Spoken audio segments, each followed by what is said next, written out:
بسم اللہ الرحمن الرحیم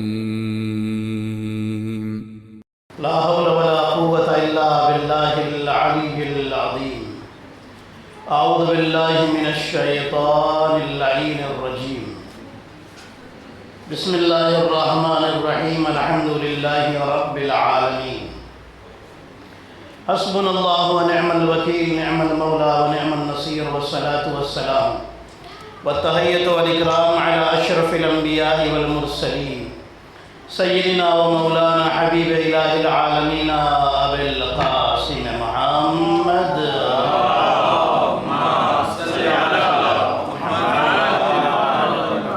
والصلاة والسلام والتحیۃ والاکرام علی اہل بیتہ الطیبین الطاہرین المعصومین المظلومین الغر المیامین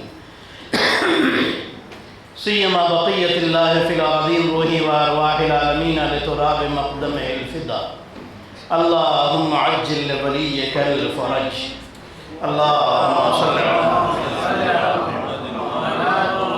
ولعنت اللہ علی اعدائہم اجمعین اما بعد فقد قال اللہ الحکیم بسم اللہ الرحمن الرحیم من عمل صالحا من ذکر او انثى وهو مؤمن فلنحيينه حياة طيبة ولنجزينهم أجرهم بأحسن ما كانوا يعملون صلوات محمد وعلى اللهم صل على محمد وعلى محمد. الحمدللہ بفضل الہی و بتصدق محمد وعلى محمد علیہ السلام. حیات طیبہ کے ٹاپک پر یہ ہماری نویں گفتگو ہے. ان مجلسوں میں نے کوشش کی کہ آپ کی خدمت میں نبیوں کے حوالے سے کچھ گفتگو ہو اور آپ کے علم میں اضافہ ہو. جو باتیں بہت کم پڑھی جاتی ہیں منبر سے اور شاید ذاکرین کو موقع نہیں ملتا ہوگا، وہ میں نے کوشش کیا کہ یہ موقع اچھا ہے اور اس موقع کا فائدہ اٹھاتے ہوئے آپ کے حوالے کی جائے. آج بھی مجھے 3 ایسے نبیوں کا جلدی تذکرہ کریں. جلدی مطلب اتنی بھی جلدی نہیں ہوگی کہ باتیں اصل رہ جائیں. جو اصل باتیں ہیں زندگی کی وہ بھی اب آپ کی خدمت میں انشاءاللہ بیان ہوں. ایسے 3 نبی کہ جن کو بڑی بے دردی سے شہید کیا گیا تھا،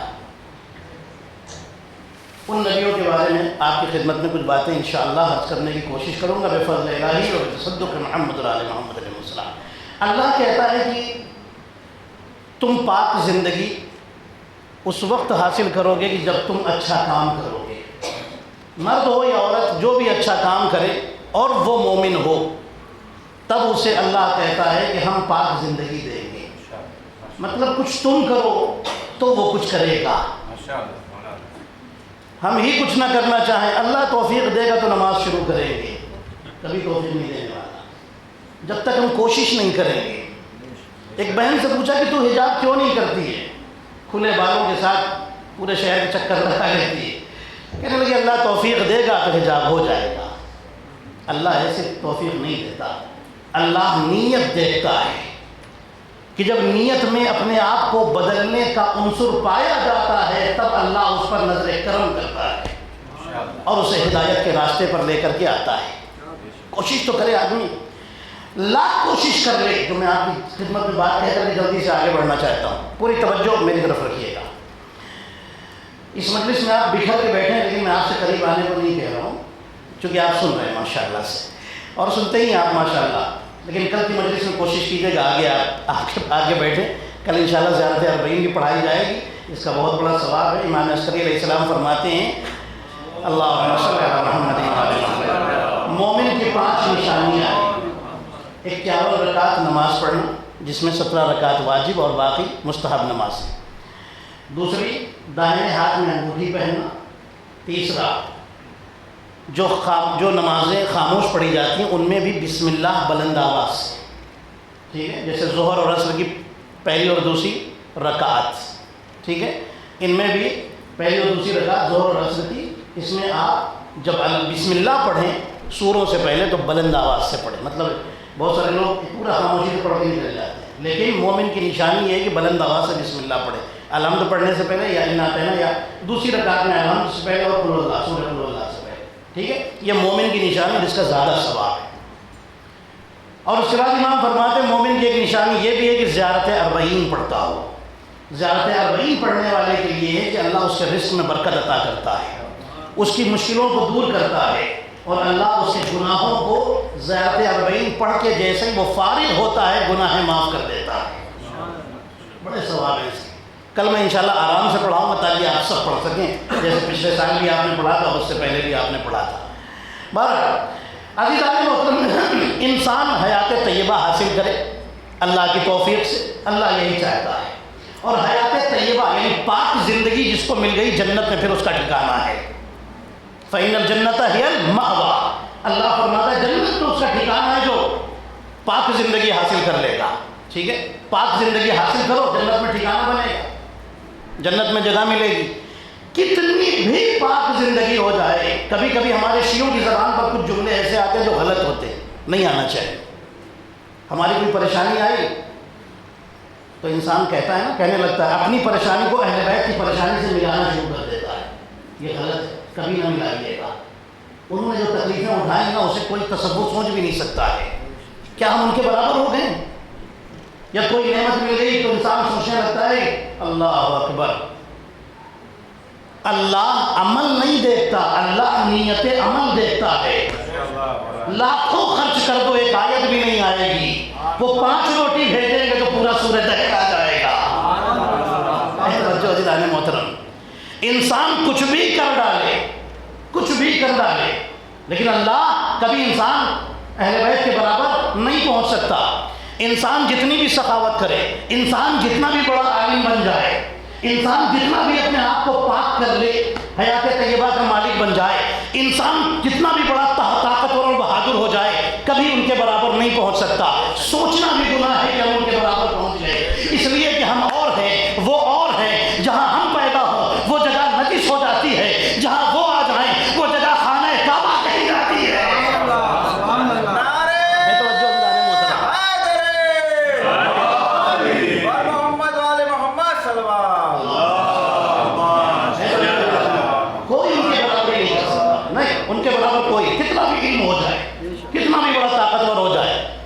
چیریٹی کر ڈالے، ان کے برابر کبھی سوچنا بھی گناہ ہے.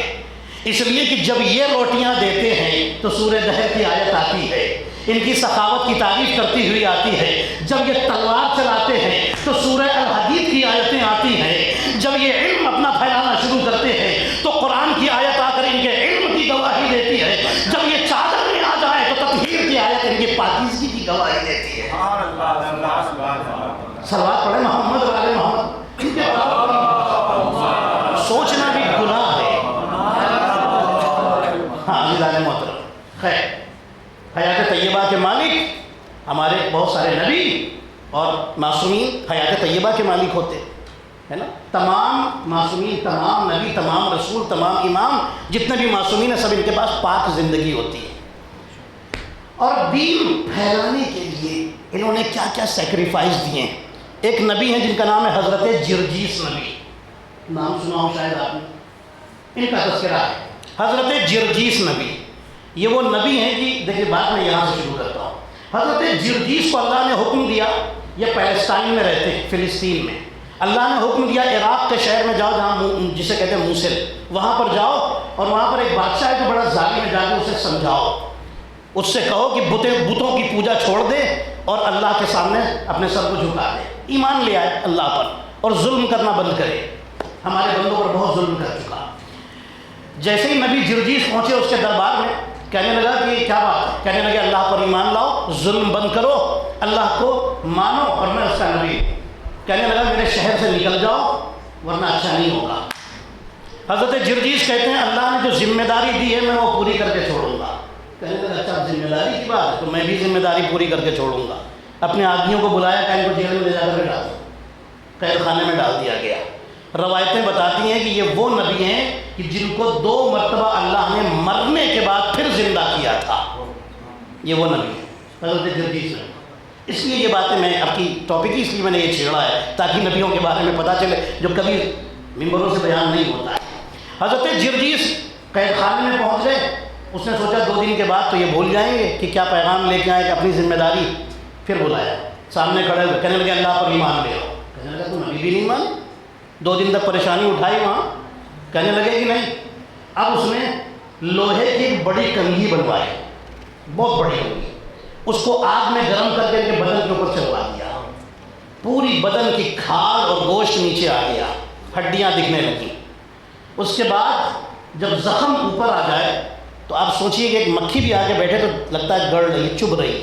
اس نے اسی طرح ان کے جسم پر کوڑے لگوائے اور اس کے بعد کہا کہ اپنی تبلیغ چھوڑ دو. حضرت جرجیس نے کہا نہیں چھوڑوں گا.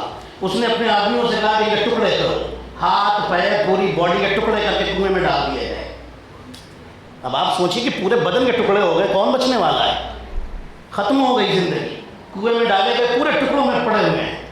اللہ نے حضرت میکائیل فرشتے کو حکم دیا. میکائیل جانتے ہیں نا کون فرشتہ ہے؟ جو ہوائیں چلاتا ہے، بارشیں لے کر کے اللہ کے حکم سے آتا ہے اور ہر انسان کو رزق پہنچاتا ہے. ان کا یہ کام ہے حضرت میکائیل کا. میکائیل کو حکم دیا کہ اس کنویں کے پاس جا کر کے کھڑے ہو کے آواز دو اور کہو کہ اللہ نے حکم دیا ہے کہ جرجیس اللہ تمہیں دوبارہ زندگی دیتا ہے، زندگی لو اور بادشاہ کو جا کے پھر سمجھاؤ. جیسے ہی میکائیل نے یہ میسج دیا، کنویں کے اوپر کھڑے ہو کر کے پورے ٹکڑے بدن کے ملنا شروع ہوئے اور پورا جسم، پورا اسٹرکچر پھر سے بنا اور اللہ نے روح اتاری، پھر زندہ ہوئے، کنویں سے باہر نکلے، پھر جا کے سامنے کھڑے ہو گئے. اب جو لوگ جنہوں نے لا کر کے یہ ٹکڑے پھینکے تھے اندر، وہ سب تو مسلمان بن گئے. کہنے لگے بادشاہ تو ضدی ہے، ہم ضدی نہیں ہیں، ہم تو مان گئے. کوئی تو ہے یہ خاص بندہ اور اس کا کوئی اللہ ہے، ورنہ مرنے کے بعد دوبارہ کیسے اتنی جلدی زندہ ہو کے پھر واپس آ جائے گا. حضرت جرجیس نے پھر سمجھانا شروع کیا. اس نے پھر اٹھا کے جیل میں ڈالا، پھر کوڑے لگوائے، پھر سزا دی. حضرت جرجیس نہیں مانے. حضرت جرجیس کو اب بادشاہ نے سوچا مارنے کا کوئی فائدہ نہیں، ایک بار تو مار چکے ہیں، اب کیا کریں. اب اس نے دنیا کا سب سے نمبر 1 جادوگر بلایا اور کہا ایسا جادو کرو کہ ان کا دماغ ہی بدل جائے، چھٹی، بات ختم. جب یہ بات ہی نہیں کریں گے اللہ کی اور توحید کی اور عبادت کی، اس کی تو بات ہی ختم. میرا قصہ تو معاملہ تو سارا یہی. اب وہ جادوگر، دنیا کا سب سے بڑا جادوگر آیا، اپنے جادو کے ساتھ بھی اور ایک زہر بنا کے لایا. ایسا پوائزن تھا کہ اگر ایک لیک ہو اور اس کے اندر تھوڑا سا بھی ڈالا جائے تو سارے جانور اس کے مر جائیں. ایسا زہر، اتنا تیز زہر تھا. اور ایسا زہر تھا کہ جو باڈی میں جاتی پہلے بلائنڈ کرتا تھا، اس کے بعد جو جوائنٹس ہیں ان سب کو الگ کر دیتا تھا. ایسا پاورفل زہر تھا. وہ جادوگر آ کر کے کھڑا ہوا اور اس نے آ کر کے نبی جرجیس کے اوپر جادو کیے. نبی جرجیس پر کوئی اثر نہیں ہوا. اس نے اس کے بعد لوگوں سے کہا ان کا ہاتھ پکڑو، میں انہیں زہر پلاتا ہوں. جادو کا تو کوئی اثر نہیں ہوتا. زہر پلایا گیا، اللہ نے زہر کو پانی بنا دیا، کچھ فائدہ نہیں ہوا. کہنے لگا بادشاہ تو ایمان لا یا نہ لا، میں تو جرجیس کے خدا پر ایمان لے آیا. صلوات پڑھے محمد علی محمد. میں تو ایمان لے آیا. دنیا کا نمبر 1 جادوگر ایمان لے آیا. جب وہ ایمان لایا تو ظاہر سی بات ہے بہت سارے لوگ اور بھی ایمان لے آئے کہ جب اتنا بڑا جادو کرنے والا وہ ہار گیا، اس کا مطلب جرجیس کچھ اسپیشل نبی ہیں، کچھ اسپیشل انسان ہیں. سب نے کلمہ پڑھا اور جو جتنے لوگ کلمہ پڑھ رہے تھے، بادشاہ کچھ کو تو چھوڑتا تھا، کچھ کو کہتا تھا ان کو یہیں پر کاٹ دو، مار ڈالو انہیں. اس لیے کہ جہاں جائیں گے یہ معجزہ سنائیں گے، 10 20 50 100 200 اور مسلمان بنیں گے. اس لیے نہیں دلی مار ڈالو. بہت سارے مارے گئے. روایتیں بتاتی ہیں کہ اس کے بعد ایک آدمی آیا اچانک اپنے ساتھ 14 ممبر بنا کر کے. اس زمانے میں کیا کرتے تھے، ممبر کے اوپر بادشاہ جو تھا وہ گولڈ کے ممبر بنا کے اس کے اوپر بت رکھتا تھا اور سب اس کے سامنے سجدہ کرتے تھے. تو ایک آدمی تھا، کہنے لگا بادشاہ میں نے بڑی محبت سے بنایا ہے، گولڈ وولڈ تو تھا نہیں میرے پاس، میں لکڑی کے ممبر بنا کے لایا ہوں، الگ الگ پیڑ کے الگ الگ ٹریز کی لکڑیاں کاٹ کاٹ کے ممبر بنا کے لایا. وہ آدمی کہتا ہے کہ میں نے سنا ہے کہ کوئی جادوگر تھا جو مسلمان ہو گیا. کس کی وجہ سے؟ جرجیس وہیں کھڑے ہوئے تھے. کسی نے بتایا ان کی وجہ سے. کہنے لگا کہ اے جرجیس یہ جو میں ممبر بنا کے لایا ہوں نا، 14 ممبر بنا کے لایا تھا. یہاں نے 14 کی عدد پر غور ہی نہیں کیا. کرسی والے اور ہیں، ممبر والے اور ہیں. اور جب ممبر بنے گے، بھلے کافر تھا لیکن اتنا جانتا تھا جب ممبر بنتے ہیں تو 14 ہی کے لیے بنتے ہیں. 12. کہنے لگا کہ اگر تم مجھے معجزہ دکھا دو تو میں اور میرے ساتھی جو آئے ہیں ممبر اٹھا کر کے یہ سب مسلمان بن جائے. نبی جرجیس پوچھتے کون سا معجزہ؟ کہنے لگا الگ الگ درختوں کی لکڑیاں ہم نے ایک ممبر میں لگائیں. تم ایسا معجزہ دکھاؤ کہ اس کی لکڑیاں نکلیں اور یہیں پر الگ الگ درختوں سے درخت کی لکڑیاں الگ الگ اس میں لگی ہوئی ہیں ممبروں میں، وہ نکل کر کے ایک جگہ بنے اور درخت لگ جائے۔ نبی جرجیس نے اللہ سے دعا کی، اللہ نے معجزہ دکھایا، سارے ممبر ٹوٹنا شروع ہوئے، لکڑیاں نکلنا شروع ہوئیں، درخت بن گئے۔ جیسے اس نے دیکھا وہ تو سجدے میں گر گیا، کہنے لگا کہ اے جرجیس میں تو تمہارے خدا کا قائل ہو گیا، میں تو سرنڈر ہو گیا۔ اب جب بادشاہ نے دیکھا تو بادشاہ نے کہا اب تو جرجیس کو نہیں چھوڑوں گا۔ اس نے آگ جلائی اور اپنے لوگوں سے کہا اتنی آگ جلاؤ کہ یہ آگ جلدی بجھے نہیں، پھر اٹھا کے ادریس کو اس میں ڈال دیا گیا۔ اتنا جلایا گیا ادریس کو، اتنی دیر تک جلایا گیا کہ نبی ادریس علیہ السلام پورے راکھ بن گئے۔ حضرت جرجیس پورے راکھ کا ڈھیر بن گئے۔ جیسے راکھ بنے نبی جرجیس، اس نے اپنے آدمیوں کا لے جا کر دریا میں پھینک دو۔ پوری راکھ اٹھائی گئی، یہ کپڑے میں جمع کی گئی، جیسے دریا میں لے جا کے پھینکنا شروع کیا، تیز ہوا آئی اور واپس اس راکھ کو لا کر کے ادھر ڈالا سوکھے میں جہاں پر ریت پڑی ہوئی تھی۔ اور جب لوگوں نے دیکھا تو کیا دیکھا، نبی جرجیس اپنے سر سے مٹی جھاڑتے ہوئے اٹھ کے کھڑے ہو رہے ہیں۔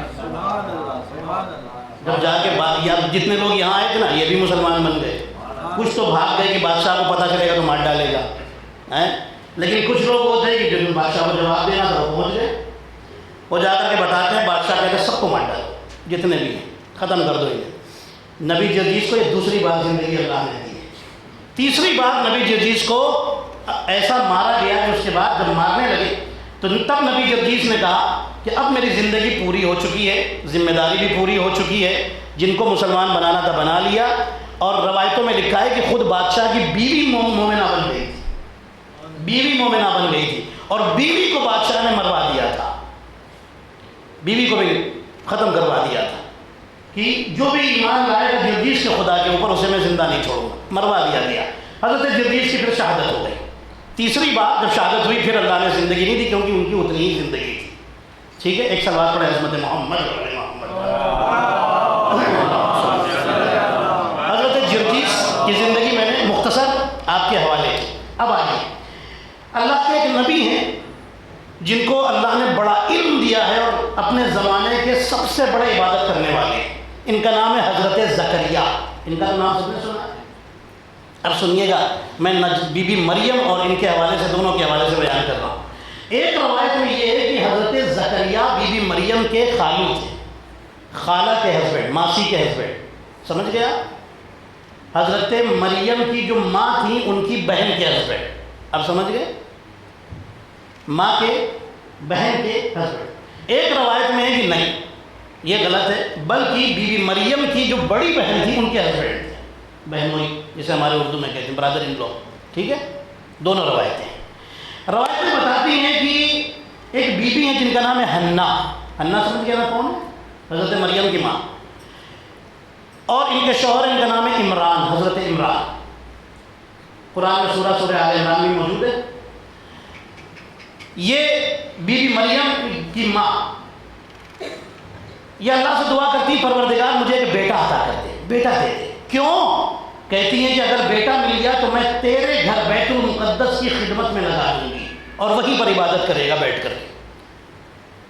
بیت المقدس میں 100 علماء بیٹھ کر کے عبادت کرتے تھے اور توریت کی تلاوت کرتے تھے، زبور کی نہیں، توریت کی، اور توریت کو لکھتے جاتے تھے۔ اب سنیے گا تو میں آپ کی خدمت میں پوری توجہ کے ساتھ۔ توریت کو لکھتے بھی تھے آیتیں، اور اس کو میمورائز کرتے تھے، اس کے حافظ بنتے تھے، اور اس کو پڑھ کر کے دوسرے کو سنایا بھی کرتے تھے۔ 100 علماء، انہی میں حضرت زکریا بھی تھے۔ روایتیں بتاتی ہیں کہ یہ دعا کر رہی، اچانک انہوں نے ایک دن دیکھا، بی بی حنا نے دیکھا کہ ایک چڑیا ہے جو اپنے بچے کو دانہ کھلا رہی ہے۔ انہوں نے اللہ سے دعا کی، پروردگار مجھے ایک بیٹا دے دے۔ پھر دعا کی، جیسے ہی دعا کی، اب اس کے بعد یہ کچھ دن کے بعد ان کو پتہ چلا کہ ان کے شکم میں بچہ ہے۔ جب حضرت مریم کی ولادت ہو گئی، پیدا ہو گئی حضرت مریم، تب انہوں نے اللہ سے شکایت کی اور کہا پروردگار، انہوں نے منت مانگی تھی۔ بہت سارے لوگ کہتے ہیں منت کیا ہے، یہ کیا ہے، وہ کیا ہے۔ ارے منت قرآن میں ہے بھائی، اگر آپ منت کا انکار کریں تو آپ قرآن کا انکار کر رہے ہیں۔ بی بی حنا نے کیا منت مانی تھی؟ اے اللہ اگر تو مجھے اولاد بیٹا دے گا تو میں تیرے گھر کی خدمت میں لگا دوں گی۔ منت یہی تو ہوتی ہے، میرے اللہ مجھے یہ نعمت دے تو میں 2 رکعت نماز پڑھوں گا شکر کی، ایک تسبیح صلوات کی پڑھ کر کے اہل بیت کو ہدیہ کروں گا، یہی تو ہوتا ہے نا۔ خیر، منت ہر طرح کی ہوتی ہے۔ اب سنیے گا، جیسے ہی بیوی مریم کی ولادت ہوئی، اب بیوی حنا پریشان ہو گئی، پروردگار میں نے تو بیٹا مانگا تھا، تیرے گھر بیت المقدس میں خدمت کے لیے لگانا تھا اور وہاں پر عبادت کرتی، لیکن وہاں پر بیٹیوں کو تو ایکسیپٹ نہیں کیا جاتا، وہاں تو بچوں کو کیا جاتا، بچیوں کو نہیں کرتے، اب میں کیا کروں گی؟ اللہ کا حکم آیا لے کر کے جاؤ اور ان سے کہو کہ یہ مریم یہیں پر رہ کر کے عبادت کرے گی، اور میں نے اس بچی کا نام مریم رکھا ہے۔ حضرت حنا بچی کو لے کر کے چلی، جیسے ہی بیت المقدس میں پہنچی سارے علماء اپنی جگہ سے اٹھ کے سامنے کھڑے ہو گئے، کہنے لگے ایسا نہیں ہو سکتا۔ حضرت حنا کہتی یہی ہوگا، میرے خدا کا یہی حکم ہے۔ جیسے ہی خدا کا یہ حکم سنا سب چپ ہو گئے کہ اللہ کا حکم، اللہ والے لوگ تھے چپ ہو گئے، اللہ پر ایمان رکھتے تھے، اور بیوی حنا کی بڑی عزت تھی، حضرت عمران کی بیوی تھی۔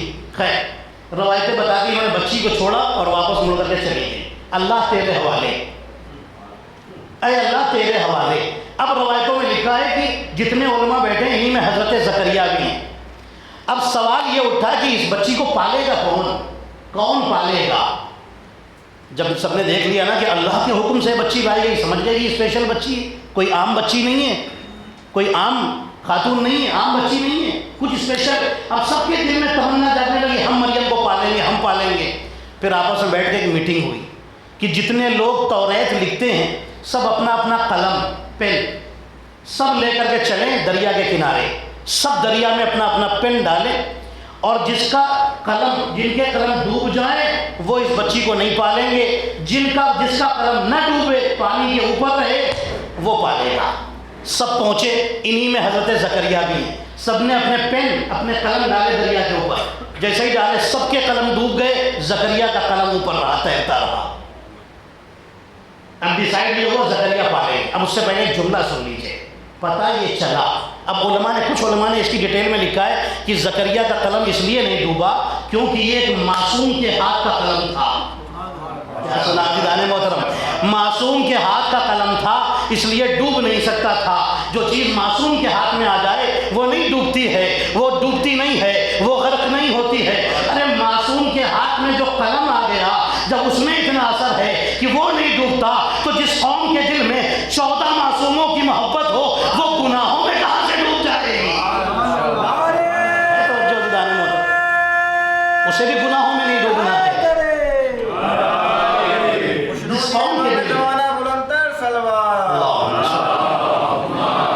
جس قوم کے دل میں اہل بیت کی 14 کی پاک محبت ہو اسے بھی گناہوں میں نہیں ڈوبنا ہے۔ جہاں گناہ دیکھے اپنا منہ پھیر لینا ہے، اس لیے کہ یہ گناہیں ہیں ہی نہیں ہمارے لیے، ہیں ہی نہیں ہمارے لیے، یہ تو کسی اور قوموں کے لیے ہے نا جو خدا پر ایمان نہیں رکھتے، اہل بیت پر ایمان نہیں رکھتے۔ ہم تو خدا اور اہل بیت پر ایمان رکھنے والی قوم ہیں۔ عزیزان محترم، یہ قلم نہیں ڈوبا، کیوں؟ اب ایک جملہ اور کہہ کر کے پھر میں ہسٹری کو آگے بڑھاتا ہوں۔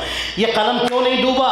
معصوم کے ہاتھ سے ٹچ ہو گیا تھا۔ معصوم کون ہے؟ نبی حضرت زکریا معصوم ہیں، نبی ہیں، اللہ کے بڑے نبی ہیں، معصوم ہیں، ان کے ہاتھ سے ٹچ ہوا تو اب پانی میں ڈوب نہیں سکتا، دریا میں ڈوب نہیں سکتا۔ اب ان مسلمانوں کو کون سمجھائے جو یہ کہتے ہیں کہ کیسے امام زمانہ دریا پر مصلی بچھائیں گے؟ ارے جو ایک معصوم کے ہاتھ سے قلم ٹچ ہو جائے جب وہ نہیں ڈوبتا، تو جب پورا معصوم خود آ کر کے مصلی بچھائے تو مصلی کہاں ڈوب جائے گا؟ توجہ کیا آپ نے؟ خود پورا معصوم ہے۔ توجہ عزیزان محترم، اب روایتیں بتاتی ہیں نبی زکریا نے کمرہ بنایا، اسپیشل کمرہ بنایا کہ اس میں مریم عبادت، روایتیں بتاتی کچھ دن تک پالتے رہے۔ جب مریم تھوڑا بڑی ہو گئی تو اب جناب زکریا نے کمرہ بنایا اسی بیت المقدس کے اندر۔ مریم بڑی ہو گئی نا، اب مریم سے کہا آپ یہاں بیٹھ کر کے خدا کی عبادت کیجیے۔ جناب مریم بیٹھ جاتی ہیں، خدا کی عبادت کرتی رہتی ہیں۔ زکریا جب کہیں جاتے ہیں تو باہر تالا لگا کے جاتے ہیں، لاک کر کے جاتے ہیں، کوئی ڈسٹرب نہ کرے، کوئی پریشان نہ کرے، کوئی اندر نہ آنے پائے۔ روایتیں بتاتی ہیں کہ نبی زکریا ایک دن آئے، تالا کھولا، اندر پہنچے کمرے میں، اس حجرے میں جہاں مریم عبادت کر رہی تھی، دیکھا مریم کے سامنے کھانا رکھا ہوا ہے۔ پوچھنے لگے کہ مریم یہ کہاں سے آیا؟ یہ قرآن میں لکھا ہوا ہے، مریم یہ کہاں سے آیا؟ میں تو تالا لگا کے گیا تھا، دروازہ بند تھا، یہ آیا کہاں سے؟ مریم کہتی ہیں یہ میرے اللہ کی طرف سے آیا ہے، وہ جس کو چاہتا ہے بے حساب رزق عطا کرتا ہے، جس کو چاہتا ہے بے بے حساب رزق عطا کرتا ہے. آپ نے جملہ کہہ دوں مزیدان محترم، مریم بھی عظمتوں والی ہے اور ایک بیوی اور ہے جو بڑی عظمتوں والی ہے، بڑی عظمتوں والی ہے، لیکن فرق یہ ہے کہ جس کے لیے جنت کی روٹیاں آئیں وہ مریم ہوتی ہے، اور جس کے ہاتھ کی روٹیاں یہاں سے جنت میں جائیں وہ زہرا ہوتی ہے. توجہ کیا آپ نے، وہ ہے فاطمہ زہرا.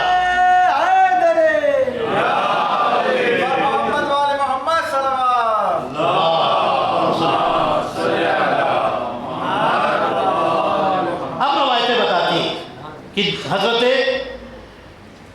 زکریا علیہ السلام دیکھ بھال کرتے ہیں، اپنی بھی عبادت کر رہے ہیں، حضرت مریم بھی عبادت کر رہی ہیں. روایتیں بتاتی ہیں کہ اس کے بعد اللہ نے، آپ سنیے گا، روایتیں بتاتی ہیں کہ حضرت زکریا نے بھی دعا کی تھی اللہ سے کہ پروردگار مجھے ایک بیٹا دے دے. کوئی اولاد نہیں، حضرت زکریا کی کوئی اولاد نہیں ہے. دعا کی پروردگار مجھے بیٹا دے دے. اللہ نے بڑھاپے میں ان کو بیٹا دیا ہے جس کا نام ہے حضرت یحییٰ. سمجھ گئے؟ حضرت یحییٰ کی قبر، جو لوگ سیریا گئے ہیں زیارت کرنے، وہاں پر جو مسجد بنی امیہ جہاں پر دربار یزید ہے، وہیں پر قبر حضرت یحییٰ علیہ السلام کی ہے. جو لوگ گئے انہوں نے دیکھا ہوگا، جو نہیں گئے اللہ سے دعا ہے اللہ انہیں زیارتوں سے مشرف فرمائے. روایتیں بتاتی ہیں کہ اللہ نے ان کی دعا قبول کی، اور ان کی دعا قرآن میں ہے. روایتوں میں یہ ہے کہ جو انسان 11 مرتبہ ایوری ڈے پڑھے اللہ اسے بیٹا عطا کرتا ہے. ٹھیک ہے؟ اچھا، روایتیں بتاتی ہیں کہ حضرت زکریا، ان کی بیوی کے بھی پیٹ میں حضرت یحییٰ آ چکے ہیں. ابھی سنیے گا کچھ باتیں ایسی آ چکے ہیں. حضرت مریم کے پاس جبرائیل آ گئے اور کہا کر کے کیا کہا تھا کہ اے مریم اللہ تم کو ایک بیٹے کی بشارت دیتا ہے اور اللہ تمہیں ایک بیٹا عطا کرنے والا ہے. کہنے لگی اللہ اکبر، میں جملہ کہہ کر کے آگے بڑھوں گا چونکہ مجلس ہے شب جمعہ کی اور ظاہر سی بات ہے یہ باتیں بھی تو ہوں گی. کیا کہا؟ انی انا رسول ربک لاہب لک غلاما زکیہ. یہ کس نے کہا تھا؟ اللہ کا جملہ نہیں، یہ جبریل کا جملہ ہے، قرآن میں لکھا ہوا ہے، قرآن کی آیت ہے. کہنے لگے انی انا رسول ربک. رسول کا مطلب ہوتا ہے جسے بھیجا جائے. کہنے لگے کہ میں آپ کے انی انا رسول ربک لاہب لک غلاما زکیہ. اے مریم، سورہ جا کے دیکھ لیجیے گا، قرآن مجید میں آیت موجود ہے. اے مریم مجھے آپ کے رب نے بھیجا ہے، میں آپ کو ایک بیٹا دیتا ہوں. لاہب لک غلاما زکیہ، میں آپ کو بیٹا دیتا ہوں. یہی قرآن میں پوری میں نے وہی میننگ بتائی ہے، آپ دیکھ لیجیے گا قرآن میں جا کے. میں تم کو بیٹا دیتا ہوں. کون کہہ رہا ہے؟ حضرت جبرائیل. کون ہے جبرائیل؟ حسین کا جھولا جھلانے والے. نہیں کہا جھولا جھلانے والے. اور کیا کہہ رہے ہیں؟ میں تمہیں بیٹا دیتا ہوں. آج تک دنیا اسی بات پر شک میں مبتلا ہے. جو اہل شک ہیں، جو اہل یقین نہیں ہے، وہ اسی شک میں پڑے ہیں کہ حسین نے راہب کو 7 بیٹے کیسے دے دیے. ارے جو جھولا جھلانے والا ہے، جب وہ مریم کو بیٹا دے سکتا ہے تو جس کا جھولا جھلایا ہے اگر وہ حسین راہب کو بیٹے دے دے تو حیرانی کی بات ہے.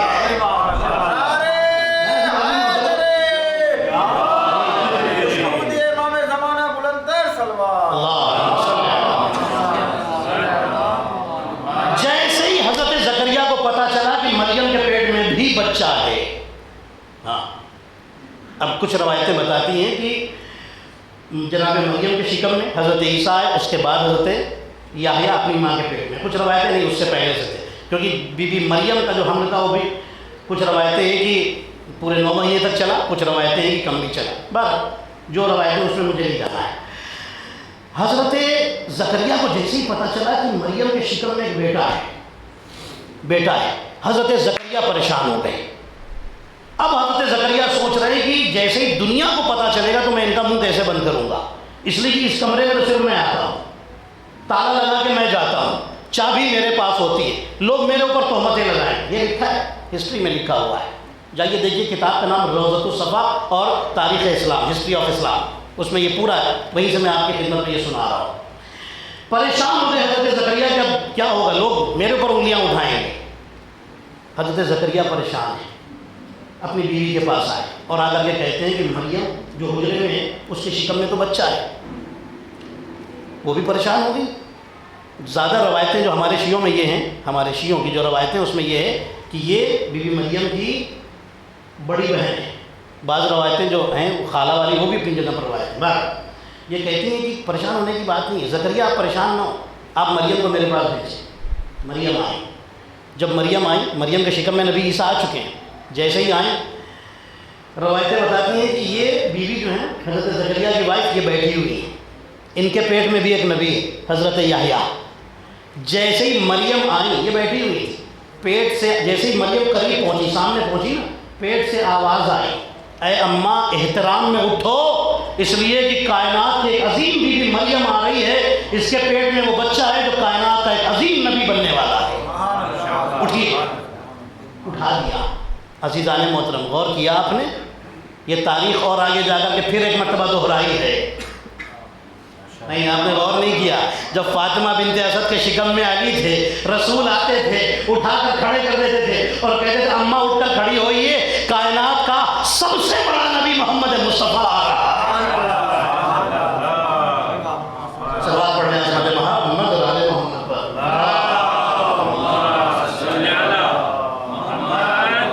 جیسے ہی نبی زکریا کی وائف نے یہ سنا، پیٹ سے بچے کی آواز سنی یحییٰ کی، فوراً سمجھ گئی کہ یہ اللہ کی قدرت ہے اور کچھ نہیں ہے. اب اپنے شوہر کو تسلی دیتی ہیں، زکریا تم گھبراؤ نہیں، آپ اللہ کے نبی ہیں، معصوم ہیں، اگر کوئی کچھ سوچتا ہے سوچنے دیجیے اسے. شیطان نے اب اپنا کام کرنا شروع کیا. یہاں سے سنیے گا، یہیں سے میں یہ نبی زکریا کی شہادت آپ کو سناتا ہوں.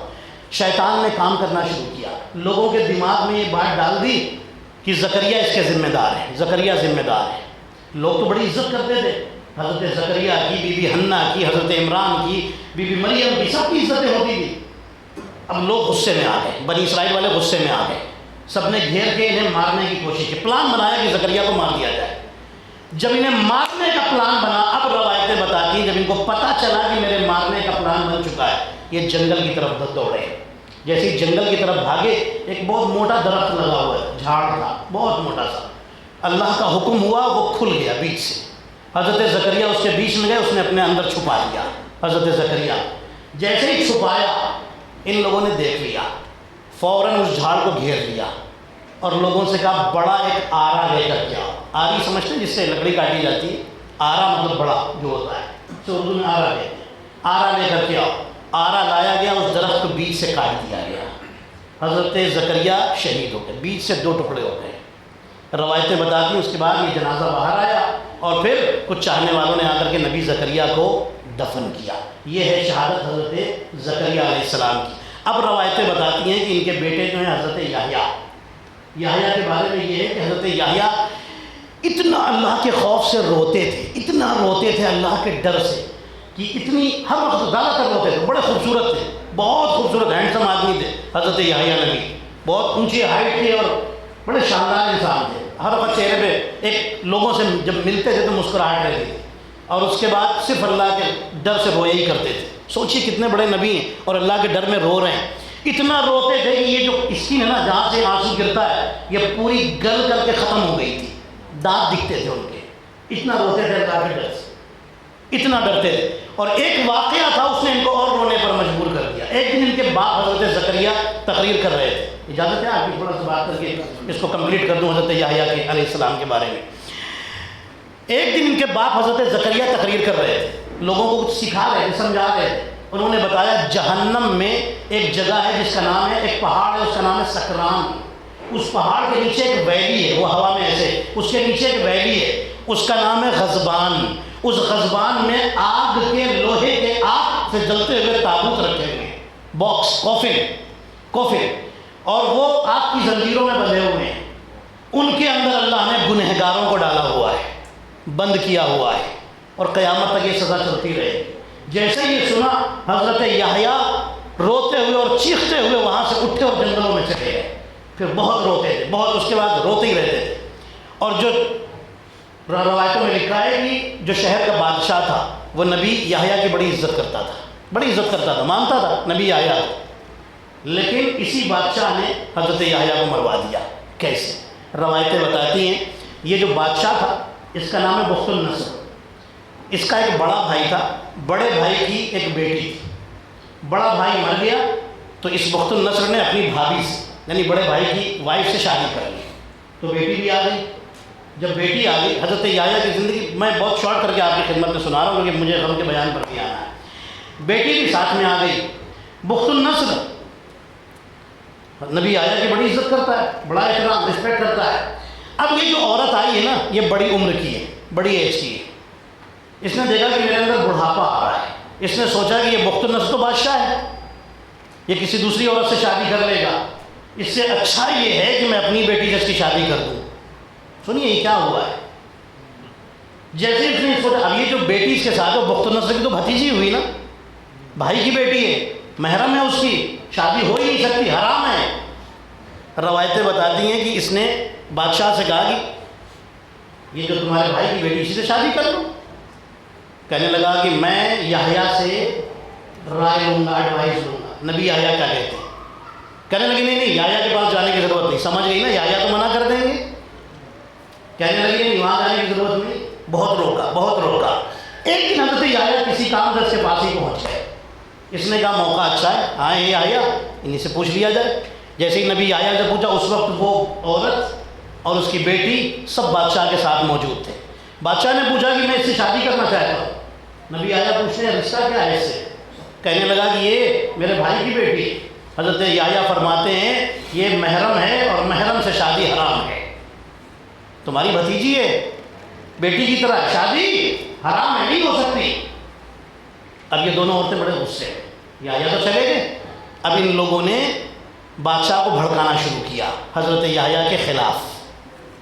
کہا کہ یحییٰ کی باتوں میں مت آؤ, چونکہ یہ جو عورت ہے نا یہ سوچ رہی ہے کسی طرح سے بادشاہ کو اپنے ساتھ ہی رکھا جائے, یہ کسی اور عورت سے جا کے باہر شادی نہ کرے. ادھر شادی کرے گا تو اس کی طرف دھیان نہیں دے گا. بس یہ سارا پلان ہے, اس کی وجہ سے سارا یہ فساد ہونے والا ہے. اب روایتیں بتاتی ہیں کہ اس کے بعد اس نے بہت بھڑکایا اور بادشاہ کو کسی طرح کنٹرول میں کر لیا. اس لڑکی کو ماں نے بھڑکایا اور اس نے بادشاہ کو اس طرح سے بہکا کر کے ایک دن بادشاہ کو خوب شراب پلائی. اس لڑکی نے شراب پلانے کے بعد بادشاہ سے کہتی ہے کہ تم مجھ سے شادی کر لو. کہنے لگا ہاں کر لوں گا.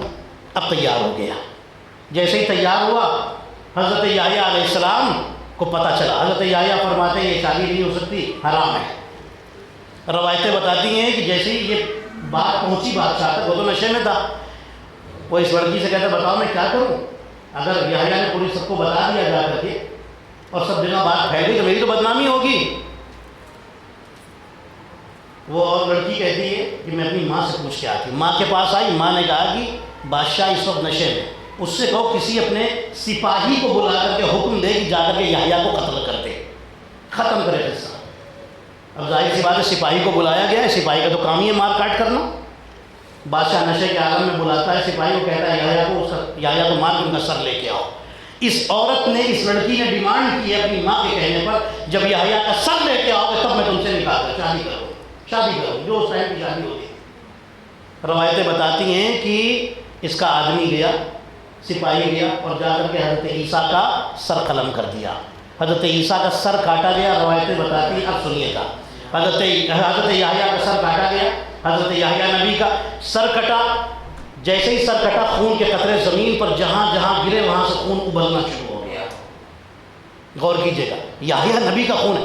حضرت یحییٰ اور امام حسین میں کافی سملرٹی. کیا ہے سملرٹی؟ یہ ہے کہ ماں کے پیٹ میں 6 مہینے تک امام حسین علیہ السلام بھی اپنی والدہ کے شکم میں رہے اور 6 ہی مہینے تک حضرت یحییٰ نبی بھی اپنی والدہ کے شکم میں رہے. روایتیں بتاتی ہیں کہ حضرت یحییٰ کا جب سر کاٹ دیا گیا اس کے بعد بھی جب ان کو ایک ڈش میں رکھ کر کے بادشاہ کے سامنے پیش کیا گیا یہ سر, تو جیسے یہ سر کٹا ہوا سر آیا, اس سر سے آواز آئی. چہر پھر بولنا شروع کیا نبی یحییٰ نے اور بولنا شروع کیا, اور کہا بادشاہ میں اب بھی کہتا ہوں, تو نے مجھے مار دیا, اب بھی میں کہتا ہوں کہ تو اس لڑکی سے شادی نہیں کر سکتا, تیرے لیے حرام ہے. اب آپ نے کچھ غور کیا, امام حسین بھی شہادت کے بعد تلاوت کر رہے تھے, نبی یحییٰ بھی شہادت کے بعد بول رہے تھے. روایتیں بتاتی ہیں 40 دن تک جب بھی سورج صبح نکلتا تھا اور شام کو ڈوبتا تھا تو یہ بالکل ریڈ کلر کا ہوتا تھا, اور بتایا گیا کہ یہ سورج ہے جو یحییٰ کے غم میں رو رہا ہے. اور سیم یہی چیز امام حسین علیہ السلام کی شہادت کے بعد بھی ہوئی. روایتیں بتاتی ہیں جس دن نبی یحییٰ کو مارا گیا، دوسرے دن جب لوگ صبح اٹھ کر کے دیکھتے ہیں تو کیا دیکھتے ہیں کہ ان کے گھروں میں جو جنہوں نے اپنے کپڑے باہر رکھے ہوئے تھے ان پر خون کے چھینٹے لگے ہوئے ہیں۔ پتہ چلا آسمان سے خون برسا ہے، آسمان خون کے آنسو رویا ہے۔ اسی طرح امام حسین علیہ السلام کی شہادت کے بعد بھی ہوا کہ لوگوں نے جب دوسرے دن دیکھا ہے تو دیکھا کہ ان کے گھروں میں خون کے چھینٹے موجود تھے۔ دنیا سمجھ گئی کہ جس طرح یحییٰ پر آسمان خون رویا تھا اسی طرح حسین علیہ السلام پر بھی آسمان خون رویا ہے۔ عزیزان محترم، یہ نبی یحییٰ علیہ السلام کی زندگی تھی۔ نبیوں نے اس طرح سیکریفائز دیے ہیں، شہادتیں دی ہیں، لیکن امام جعفر صادق کا وہ جملہ کہ ہمارے امام فرماتے ہیں لا یوم کا یوم کا یا ابا عبداللہ، اے میرے جد حسین، آپ کے غم جیسا کسی کا غم نہیں ہے۔ جرجیس نے شہادت دی، اپنی شہادت دی، گھر والوں کی قربانی نہیں دی تھی۔ زکریا نے شہادت دی، اپنی شہادت دی تھی۔ ماں اور بہنوں گھر کی عورتوں کو بے مخنوں چادر نہیں دیکھا تھا۔ یحییٰ نے قربانی دی، اپنی قربانی دی تھی، لیکن ہائے میرا مولا حسین جو کربلا میں اپنی بھی قربانی دے رہا ہے، اپنے بھائی کی بھی قربانی دے رہا ہے، اپنے بیٹے کی بھی قربانی دے رہا ہے، اپنے 6 مہینے کے بچے کی بھی قربانی دے رہا ہے، عزاداروں اپنے دوستوں کی بھی قربانی دے رہا ہے۔ عزاداروں روایتیں یہ بتاتی ہے کہ جب 11 محرم کو لٹا ہوا قافلہ کربلا سے روانہ ہوا تو ایک مقام پر جناب زینب نے دیکھا کہ جو اونٹ ہیں وہ آپس میں کچھ باتیں کر رہے ہیں۔ عزاداروں، بی بی زینب سید سجاد سے پوچھتی ہے، اے سید سجاد تو امام وقت تم ہو، اے سید سجاد یہ بتاؤ یہ اونٹ آپس میں کیا باتیں کر رہے ہیں؟ امام زین العابدین فرماتے بھوبی اماں، یہ اونٹ کہہ رہے ہیں کہ اب دیکھو آپس میں کہہ رہے ہیں، دیکھو ہماری پیٹھ پر آل رسول سوار ہے، آل رسول سوار ہے، تم خود سے تیز نہ بھاگنا، خود سے نہ بھاگنا، کہیں کوئی بچہ اگر نیچے گر گیا اسے چوٹ پہنچ گئی تو رسول کو کیا منہ دکھائیں گے؟ ارے زینب نے مدینے کا رکیا نانا، جانوروں کو ہم پر رحم آ گیا لیکن انسانوں کو رحم نہیں، انسانوں کو رحم نہیں آتا۔ اجرکم عند الزہرا۔